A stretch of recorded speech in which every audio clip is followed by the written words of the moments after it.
Welcome back, Triton Green SD1 fans. I'm sure you've all been chomping at the bit about what's going on. I haven't actually even uploaded the first video because of reasons, but I do need to get the diesel out, so I'm clearing a path through my bomb site. Obstructing my path is that thing, so I still need it moving. The plan is get it running, reverse it back up the drive, then forward to that gap, and then I should have enough room to squeeze the diesel past. I've done nothing to it since last time I saw you. I was going to strip the carbs off, but just for shits and giggles I'm going to actually try and just drive it like it is, because I don't have time. So what I need to do is get that wheel off and see why it's seized. So I'll jack it up, buzz that wheel off, I'll take it up top, fill it with air. Hopefully it's just the drum and shoes flash rusted. So if it's a seized cylinder, I might have to hammer the brake line shut and remove the cylinder, but we shall see. First thing, get a jack, get the wheel off, and investigate that wheel. Got Mr. Buzzy Gun. We can have another, an additional look at this wheel arch area as well, just for the hell of it.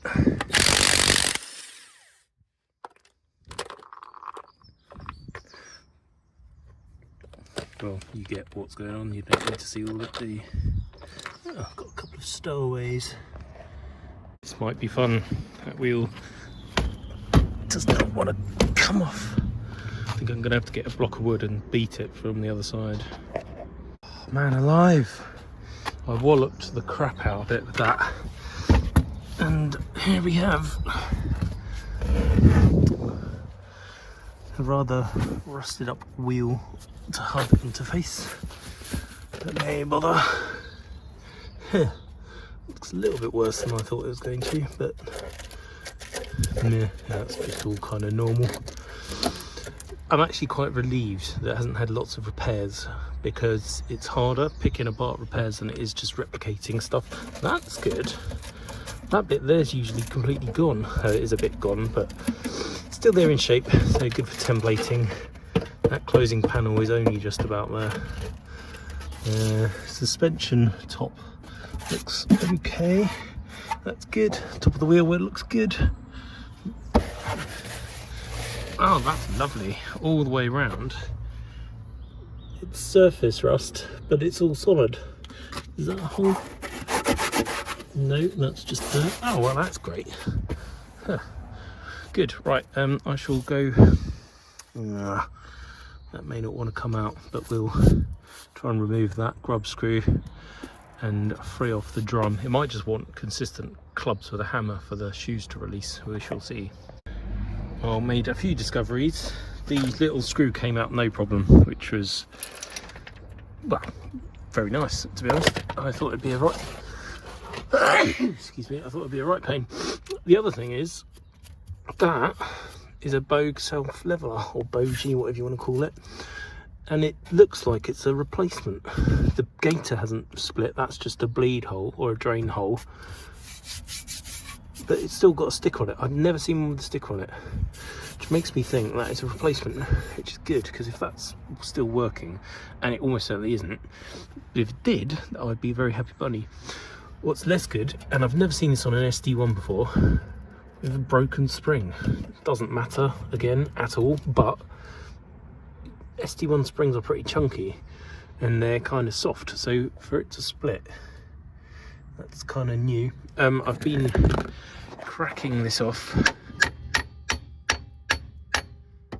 and so far, no bueno. It hasn't moved either rotation or off, so I shall keep persevering, but it might be that I just have to drive it off its brake. It might just do a one wheel peel, or it might just continually stall out. My money's on the latter. Oh look, there's the gold paint from the refinished alloy wheel. Yes, so I'm chuntering away to myself really, but that's what I'm doing. Making progress. I think the slave must have seized on. It's not the handbrake, that's kind of loose-ish, so it's not a handbrake mechanism. It's either the adjuster is wound up and stayed on, or the slave cylinder has seized.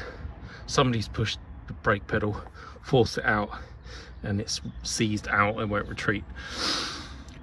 Which is quite annoying, because I might have to then, well, I suppose I can just take the shoes out and then try not to press the brake pedal.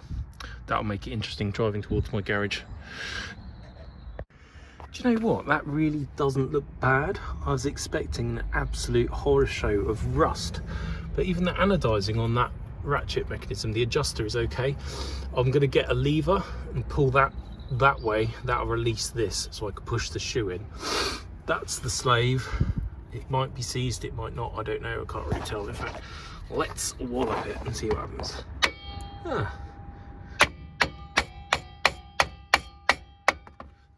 Tell what's moving there. Yeah, I think that's seized. It ain't happy, that's for sure. Right, I'm going to clean all the crud out of there with a drill, and that'll give it some additional clearance. I'll clean the pads up, push it on, and see if it will still rotate with me. As long as I don't press the brake pedal, should be right. Looky looky. So at the minute, you can turn it. I'm not going to press the brake pedal until I absolutely have to. I'm going to build a barricade between the front of the car and where I need it to stop. And then if it does move under its own power, I'll just have to very gently crash.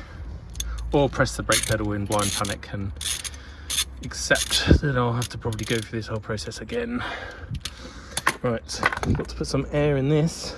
It won't stay in there very long, but it'll at least move the car. I still haven't checked if it's going to start up again. I didn't start it again after you saw the last video. I was intending to strip the carbs, instead of which I bought a can of carb cleaner, and I was just going to try and shoot it in there as it's running and see if it frees it off. You might be able to hear in the background the sound of my crappy 12-volt compressor working its magic on that tyre. All of these linkages were very stiff, especially the choke, so I'm just spraying everything WD-40 in the hope that it'll do something better than it did last time. The relay arm thing worked. That quadrant was turning the butterflies beautifully. It was really the choke that wasn't as happy. Already that's a bit better. Yeah, that's a lot better. See it relaxing. No wonder really, it has been sat for quite a time. I think some of it is in the cable itself. These plastic handles in these SD1s are notoriously fragile. I mean, it's plastic and it's 40 years old. They usually snap off there. This one's alright. Oh, that is good. You know how, oh, that's lovely. Quality British Leyland plastic sound. But, you know, give it its due. It has worn well, considering that this car has had no love for a long time. So I've got some more batteries charged up. I've just poured some more oil in it. Just checked the clutch fluid. That's still in there. Coolant is still within a finger height of there, so that's fine for starting and trundling around. Still have that fuel leak, don't care. Go and get a battery, give it a whirl, and see if these carbs want to play ball. Hopefully the fuel that was in them last time will have diluted some of the, oh yeah, that one's really stiff, would have diluted some of the sediment that's no doubt in them, varnished up, evaporated off old fuel, and the more I put new fuel in, the more it pulls that new fuel through, the better it should be. We are good to go. Tyres on the ground. Actually, it's not on the ground, is it? That wouldn't help. Car is now on the ground. Fucking smashed my finger, which isn't particularly fun. I'm also going to set up Mr. GoPro. Mr. GoPro and I have a love-hate relationship. a lot of the time. Oh, I hate you. I don't care. Basic. So I should be able to do really good videos for you, but I'm not very good, so I haven't, and I won't. Oh, come on. Is it recording? It is recording.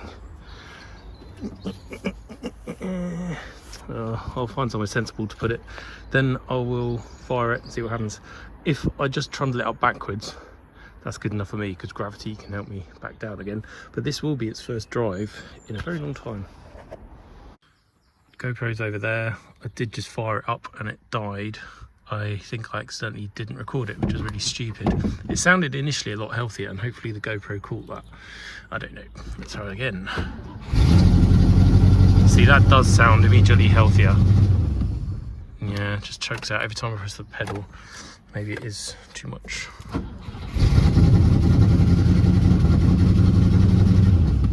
As soon as I like rest my foot on the accelerator, it just dies. So it's probably fuel. Happy at idle.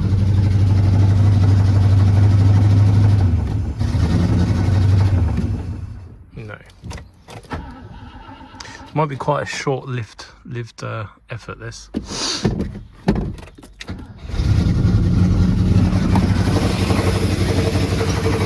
Ooh, mummy.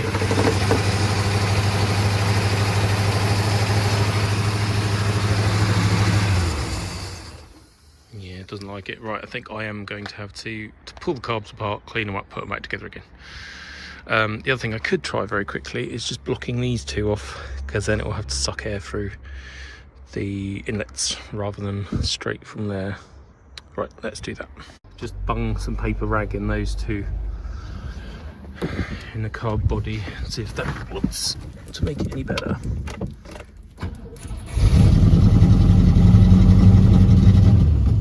No, it doesn't.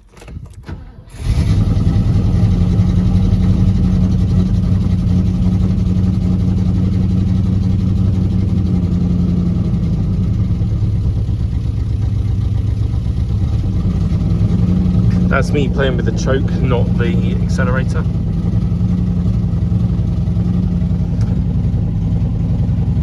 Got a tiny reading of the oil pressure now, which is quite encouraging. Battery is showing nothing. Got some lights.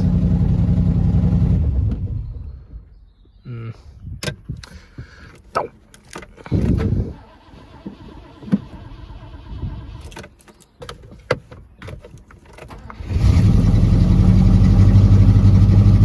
Let's give it some easy start and see what it does.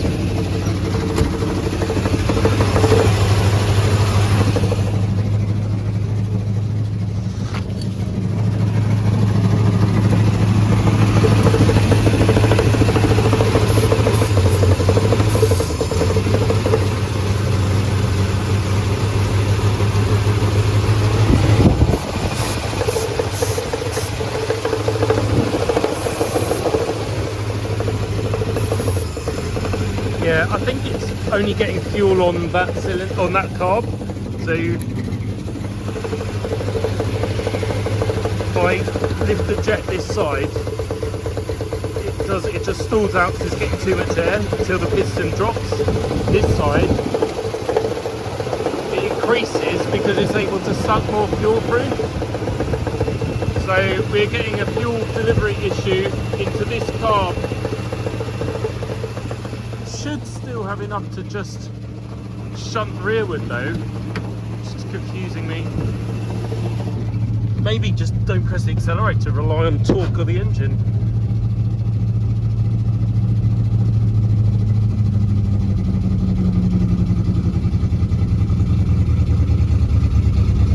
We have, like, so that's me not pressing the accelerator. Oh, we got power steering as well. That is just the torque of this V8. I haven't pressed the accelerator at all. We're just in reverse gear, trundling backwards. And this is gravity. Oh, fucking hell, we haven't got any brakes whatsoever. Jesus Christ, there was a brake right at the end. That nearly was a very exciting video. Yeah, yeah, it's just, get my car, damn it, I'm gonna have to push it. But anyway, that gave me sufficient gravity aid to now push this back down there. I'm calling that result.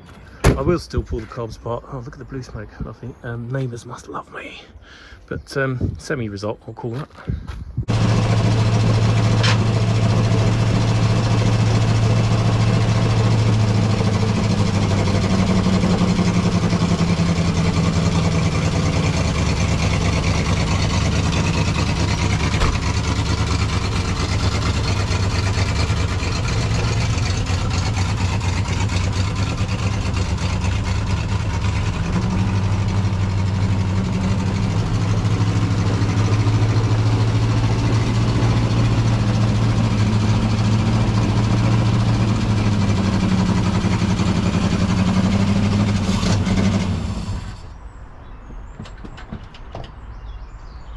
Car has landed. That's exactly where I want it. And I have an escape avenue for the diesel, which was the whole point of getting that moved. That tyre is completely goosed. You can literally hear the air pissing out of it. But all in all, rather successful. Bye.